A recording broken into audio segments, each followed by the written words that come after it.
Judulnya Kasihan Jokowi. Kasihan Bareskrim, kasihan seluruh rakyat yang dibuat gaduh oleh kasus ijazah palsu Jokowi. Tapi yang pertama dikasihani oleh Ahmad Khozinuddin adalah Jokowi. Kok bisa? Oke. Ahmad Khozinuddin menyatakan kasihan ke Jokowi. Kenapa? Ya bukan hanya Jokowi tapi ya Bareskrim dan juga rakyat. Pertama, penulis merasa kasihan kepada Jokowi karena Jokowi telah mengambil pilihan untuk menempuh perjalanan panjang dan melelahkan untuk meyakinkan publik atas keaslian ijazahnya, sehingga meminjam otoritas Bareskrim melakukan uji laboratorium forensik. Namun, tindakan itu tak juga membuat publik yakin ijazahnya asli. Ya, saya kira itu bisa dilihat di berbagai platform media sosial ya.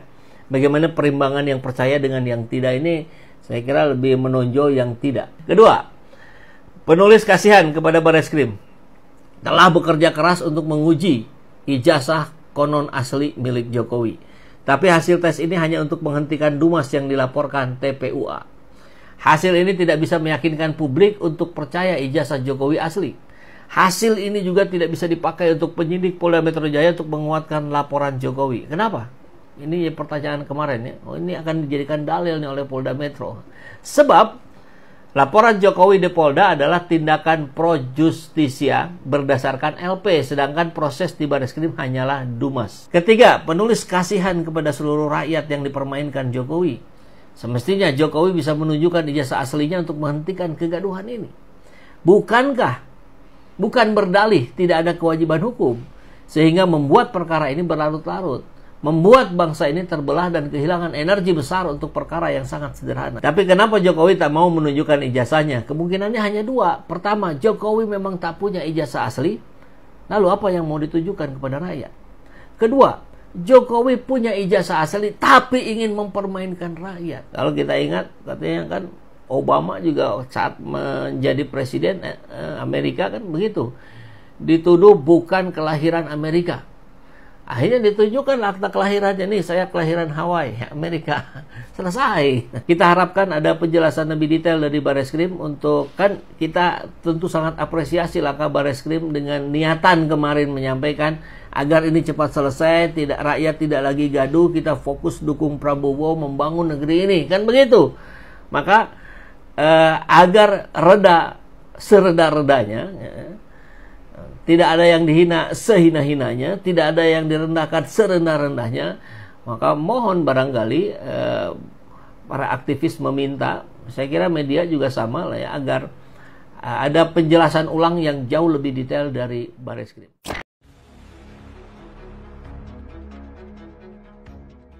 Jokowi akhirnya sudah berespon terhadap hasil keputusan Bareskrim. Istana juga sudah berespon. Tentu kalau Roy Suryo CS paling dulu berespon ya, dan itu sudah kita tayangkan di video sebelumnya. Sekarang kita masuk pada respon Jokowi di Solo. Kali ini tanpa beberapa wartawan. Ya, kita akan coba lihat bagaimana tayangannya. Beliau berespon tentang Insinyur Kasmujo, berespon tentang tuduhan ini itu dan sebagainya. Wawancara di rumah Pak Jokowi. Kita dengarkan dulu.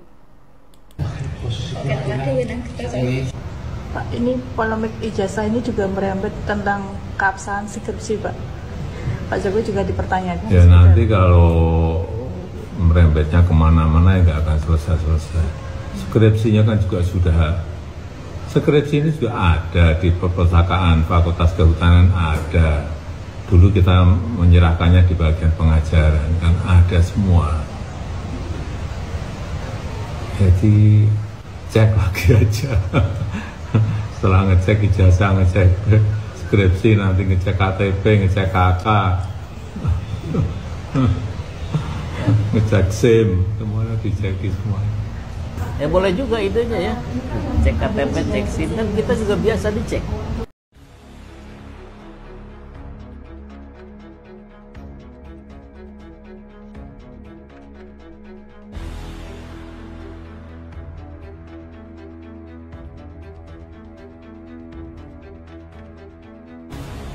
Kalau toh memang Pak Jokowi ijazahnya asli, maka yang lima-limanya siap masuk penjara. Tapi sebaliknya, kalau memang Jokowi ijazahnya palsu, ya siap-siap untuk masuk penjara. Simpel kan? Jadi hukum karma. Hukum karma tidak mengenal yang namanya tukang becak, tidak mengenal yang namanya mantan presiden. Kalau hukum Begitu. karma Egy sudah jatuh sakit Bang mikirin ijazah Jokowi Bang. Lah buktinya? Aduh. Buktinya? Yang satu Ya, kena enggak. tabrak motor, yang satu di rumah sakit. Aduh. Nah, kalau memang seperti itu ya memang karma. Ya rasain. Aduh, jangan ngecap-ngecap Mas. Wah, Loh, ini jadi marah Loh, ini udah Mas bisa. Kader. Siapa Jangan yang bicara membantah karma, hukum Mas karma? Heri. Nah, Mas- siapa Mas yang bisa Kader. membantah hukum karma? Mas Kader dulu ini tanggapi Mas Kader. Nah, orang beda, pemikiran beda, Bang. Saya kalau masalah tidak hukum, bisa disangkautkan Nanti dibantah. karma atau tidak, nanti orang itu bisa kemana-mana. gini, Bang Kader, itu begini. musibah Kader. atau memang itu sakit itu tidak tahu. Iya, betul. Ini kan aku nyambung. Mas Heri, hati-hati Mas Heri. Jangan ngomong karma. Saya kan nimbali Mas Rudi. Oke Mas Heri masih nimbali kan. koncoku debat adu otot itu tak sawer aku. Jadi gini loh Bang, ini hak saya pribadi. Hak Boleh, saya silakan pribadi debat, tapi yang penting jangan tidak keluarkan bisa saya kata-kata yang menggugat. dilarang ya.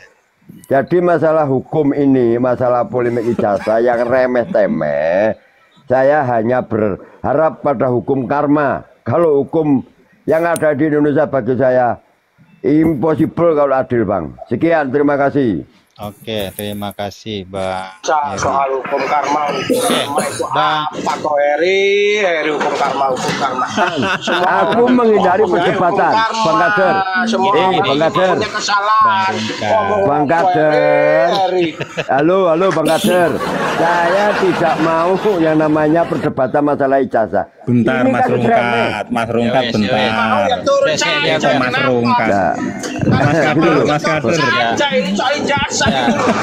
Jadi Bang Heri Mas- kalau nggak ada perdebatan Bang Heri turun Bang Heri, ini masalahnya ada Oke, dosen oke. saya. Jadi oke, ya, saya ini, proses, Mas. sebentar Ya, Bang ya. Heri, sebentar Bang Heri, Oke. karena ada dosen saya nih guru pembimbing saya Pak Ya, Kuswojo ya. di bawah ini nih. Gini, Katanya turunkan Anda- Bang Heri jika cuma Ya, diam bentar. saja. Oke, katanya. saya tak turun sebentar lagi. Ini ada dosen saya di bawah ini. Ya. Karena begini, Bang. Saya tidak percaya dengan hukum Indonesia. Titik itu poinnya. Paham kan? Paham. Nah, udah. Terima kasih. Nah, gitu Izin dong. turun. Cepat kali Ya. gara-gara Pak dosen bilang ini kebetulan ada dosen saya nih Pak Kuswojo di bawah ini. Dosen Karena hukum Indonesia, hukum yang pret gitu aja. Oh, terima kasih. Terima Loh, kasih, kok Bang kamu? Heri. Oh, Kasmujo, Sherlock Kasmujo. Makasih. Iya, ini ada dosen saya di bawah ini. Oke, terima kasih. Saya ke ini dulu. Bang Marsudi lah, Bang Marsudi belum lagi. Kayak tadi. Iya, Bang Marsudi silakan Bang Marsudi. Bang Boy ditahan dulu ya. Ya lagi-lagi kalau memang cari pembenaran ya, cari kebenaran ya, ya ke UGM yang mengeluarkan ijazah itu kan UGM ya.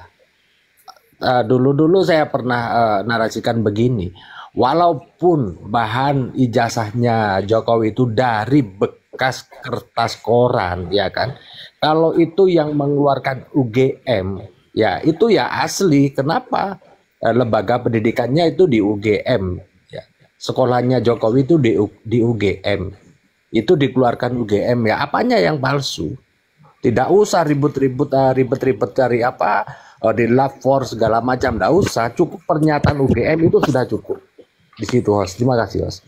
Oke, terima kasih. Saya sebelum ke Bang WK, saya sampai Bang Boy. Assalamualaikum, selamat malam. Selamat malam, Mas. Oke, ditahan ya Bang Boy ya. Oke, Bang WK silakan Bang WK. Ya, terima kasih banyak. Ini terkait ijazah ya. Ya, silakan Bang menanggapi yang di atas tadi obrolan atau Sebenarnya persoalan ini kan sangat mudah. Kalaupun ijazah itu benar ada, tinggal ditunjukkan. Kenapa harus dipersulitkan? Sementara di luar sana masyarakat sudah terpolarisasi.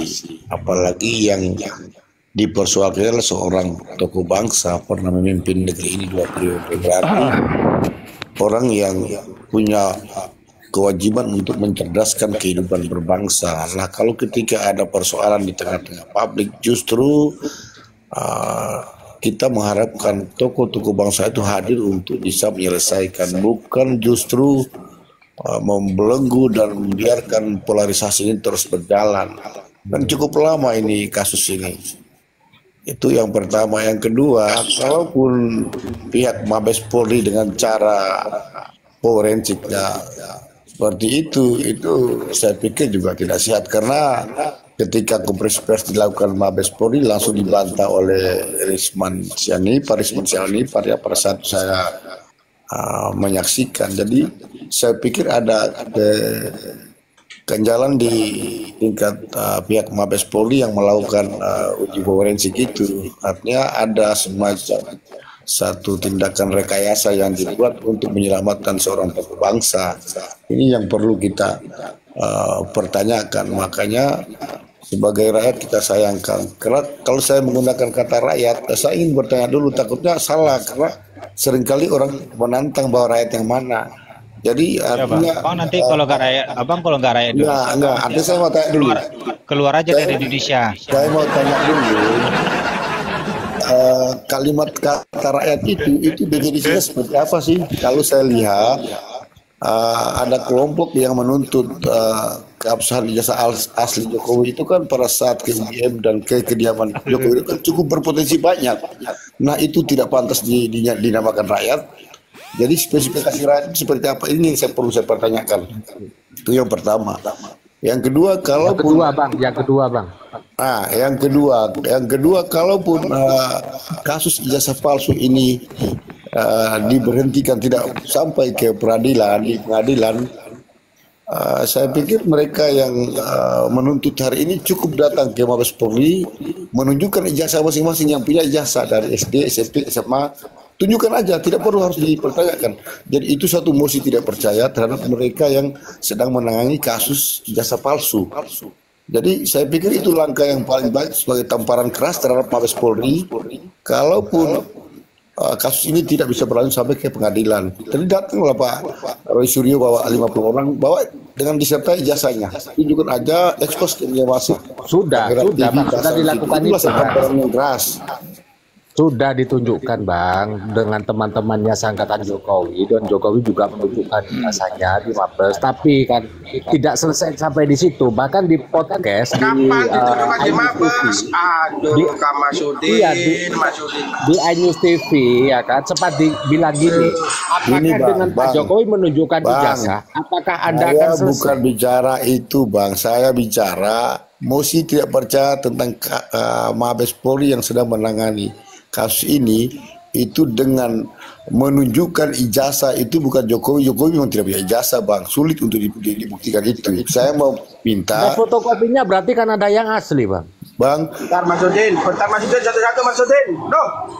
Abang dengar dulu bang ya, saya menghimbaukan Dr. Tifa, Roy Suryo, Risman Sianipar itu bawa pendukungnya itu nunjukkan ijazah di situ, kamera TV terpasang disorot. Ijazah asli, inilah pembuktian ijazahnya. Mudah sekali sebenarnya, sama seperti polisi menangkap seorang pengendara, nanya SIM kan, ditunjukkan di situ, jadi mudah. Kenapa harus ribet? Apalagi dia seorang Mas Wija. Kenapa harus dipersulitkan? Jadi seakan ada pembiaran oleh kepala negara terhadap konflik yang terjadi di tengah-tengah masyarakat. Ini yang kita sayangkan. Simple sebenarnya. Tapi kalau kenapa ini tidak bisa tunjuk, jangan sampai ada satu gerakan di bawah gorong-gorong antara Jokowi dan UGM, sehingga hari ini bagaimana didesain untuk menutupi, ya paling tidak korban juga pihak Baris Krim Polri, termasuk korban ini hanya untuk menyelamatkan satu orang. Kalaupun bangkai bang, mungkin tidak akan tercium hari ini. 10 tahun, 20 tahun akan tercium itu bang. Mudah-mudahan kita panjang umur, kita bertemu kembali, kita akan bicara kembali soal ijazah palsu. Terima kasih. Oh, terima kasih. Sebentar Bang WK. Aku juga ada melihat ya yang penyampaian dari Baris Krim kemarin itu mengenai ijazah SMA-nya Pak Jokowi bla bla bla sudah ditandatangani dekan dan rektor. Itu gimana ceritanya, Bang? Atau mungkin ada Bang tahu? Itu jelas tuh ada penyampaian dari kemarin Baris Krim lah. Bagaimana ijazah itu bisa ditandatangani oleh ijazah SMA tersebut ditandatangani oleh dekan dan rektor? Enggak. Itu ada videonya bang, boleh dicek. Coba abang cari itu pernyataan bang. Itu saya bukan pelintir ya, itu penyampaian dari sendiri bang, dari Baris Krim sendiri bang. Saya nggak, mohon maaf nih, saya nggak mempelintir-pelintir itu, saya nggak mau ngada-ngada. Saya mungkin tidak sampai ke sana, cuma saya menyikapi persoalan yang terjadi hari ini, apalagi pada saat Mabes Polri melakukan konferensi pers itu kan semacam ada sekali apa namanya ganjil di sana ya. Kenapa harus si Risman Sianipar itu langsung membantahnya? Masa seorang Risman Sianipar masih bisa membantah Mabes Polri? Itu tidak mudah, tidak gampang. Nyawa pun ditaruhkan, berarti ada satu keanehan yang terjadi di sana. Sebenarnya sederhana ini persoalan ini. Kalau benar, tidak mungkin Risman Sianipar mempertaruhkan nyawanya hanya karena untuk membantah itu pernyataan konferensi pers Mabes Polri. Berarti jelas itu. Apa kepentingan Risman Sianipar itu dibalik semua ini kan tidak ada sebenarnya. Berarti kita bisa secara logika yang sehat ada satu langkah yang tidak sehat ada di sana sebenarnya. Sederhana saja ini. Ada rekayasa yang berskala tingkat dunia ini yang sudah. Mohon maaf, ini sepertinya sudah mengarah ke narasi ini.